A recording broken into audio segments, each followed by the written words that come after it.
Bonjour les amis, c'est l'événement du jour. Beaucoup plus important que l'intervention d'Édouard Philippe dans 2 heures maintenant. Je fais cette vidéo à 14 heures jeudi. Beaucoup plus important donc que l'intervention du Premier ministre qui va nous expliquer si on a le droit de faire plus de 100 km, si on va nous accorder 200, 300, 400, 500, peut-être une distance illimitée, si on va avoir le droit d'avoir nos bars, si on va avoir le droit d'avoir nos restaurants, si on va avoir le droit d'avoir nos campings. Il va nous dire tout ça, Edouard. Mais ma vidéo, c'est beaucoup plus important.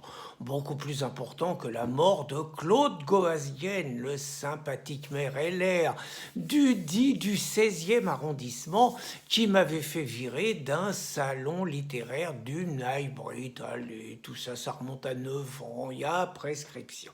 Donc l'événement du jour, c'est le fait que l'animateur vedette, comme on dit quand on parle de lui, Jean-Jacques Bourdin, 70 ans, a été flashé ce dimanche à 186 km à l'heure sur l'autoroute dans le Cantal. Il quittait les Cévennes et il remontait sur Paris. Peut-être avait-il fait des au revoir déchirants à Anne Nivat qui était là, et peut-être c'était-il sa femme, qui peut-être était-il en retard.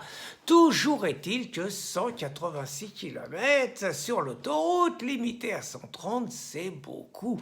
Et la nouvelle a fuité. Alors là, elle n'est pas contente, Anne Nivat. Jean-Jacques, il n'est pas content du tout.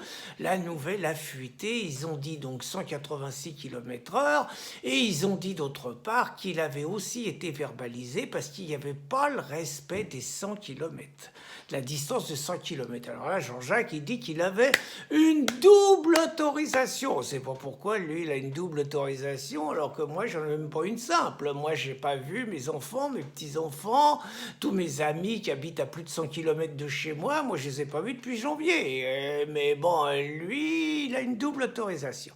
Mais Jean-Jacques, il admet 186 km/h. Mais il gueule sur la fuite.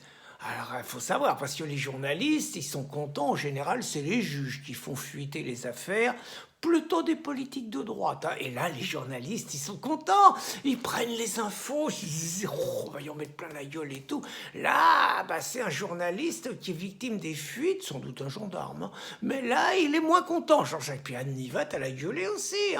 Bon, toujours est-il, donc 186 km/h. Alors, il s'en sort bien, le Jean-Jacques, parce que 186 km/h ramené à 176. 176, ouais, c'est les 10% du compteur et tout. Ça change tout. Parce que là, il se prend 4 points, il se prend 40 km/h, ça va lui coûter 4 points et une prune de 135 euros. C'est pas beaucoup, Alors que s'il avait dépassé les 50, et là c'était à quelques kilomètres près, s'il avait dépassé les 50, alors là c'était 6 points, ça pouvait être un retrait de permis en plus qui durait jusqu'à 3 ans, c'était l'immobilisation du véhicule. Là, la vie était compliquée par rapport à vous avez votre bagnole, c'est un outil de liberté, vous faites ce que vous voulez avec, vous partez quand vous voulez, c'est fini là. Alors Jean-Jacques, c'est pas la première fois, il s'était déjà fait alpaguer un jour sur les quais de la Seine, limité à 50, arrêté quand il allait bosser. Mais les flics parisiens, ils sont plus sympas que les gendarmes du Cantal. Ils l'avaient reconnu, du Cantal. Ils l'avaient reconnu, ils avaient dit « Monsieur Bourdin, on vous adore, vite retournez au boulot ». Il s'en était sorti et il s'en était vanté, cet imbécile. Bon. Donc là, les gendarmes, moins d'humour.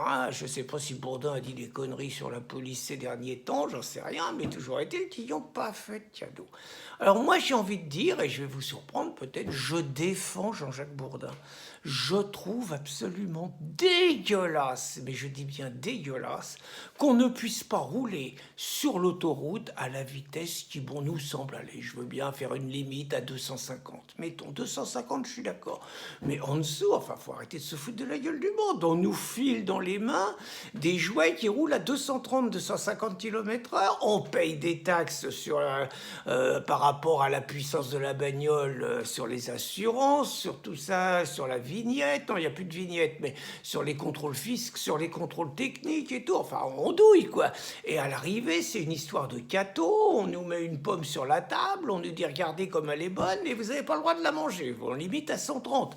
Je veux dire, 130, ça n'a pas toujours été, hein. C'est les conneries du permis à points des socialos et tout, qui ont décidé de limiter la vitesse sur l'autoroute et tout. Avant, on roulait à la vitesse qu'on voulait. Moi, je vais vous dire, un jour, on avait loué, c'est une histoire compliquée, la CGT, tout ça, je vais pas approfondir, mais on avait loué des R25 pour une action syndicale.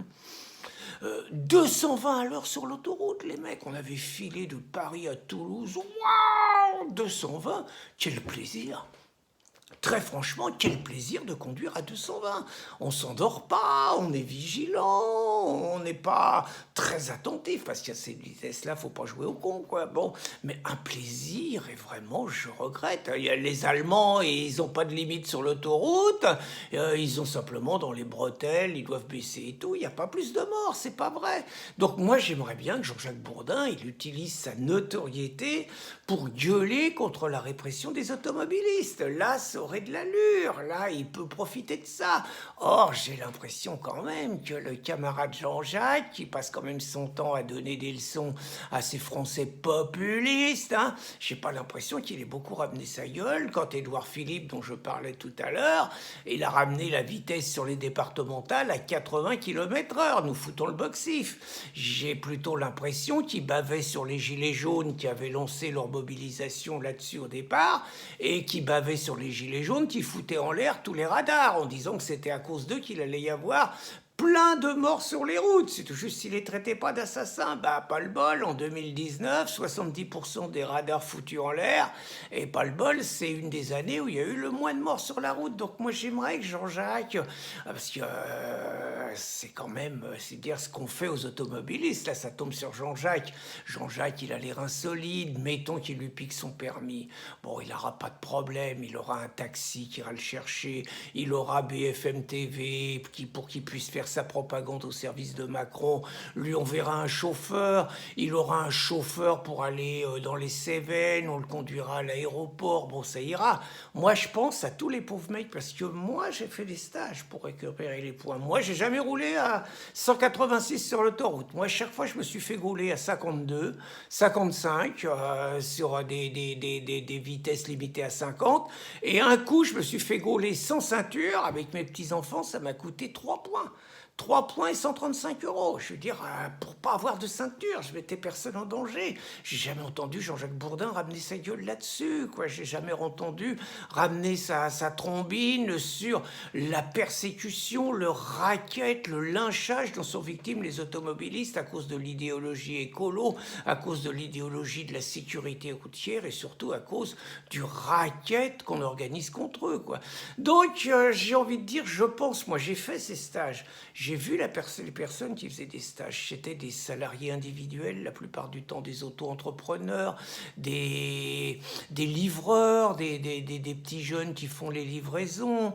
C'était des commerciaux, des VRP, des mecs qui conduisaient 40, 50, 60, 80 000 km par an, qui avaient besoin de leur permis pour bosser. C'est des mecs, des petits entrepreneurs, des paysans. Les mecs, ils avaient plus le permis, c'était une mort sociale.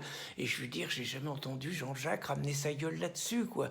Alors c'est pour ça, j'ai envie de dire, je trouve dégueulasse la médiatisation dont il est victime. Je trouve dégueulasse qu'il se retrouve sans bagnole. Je trouve dégueulasse qu'il perde 4 points sur son permis de conduire. Mais après tout, concernant le camarade Bourdin, il ne fait que récolter ce que ces discours culpabilisateurs sur les automobilistes ont semé. Bonne journée, les amis.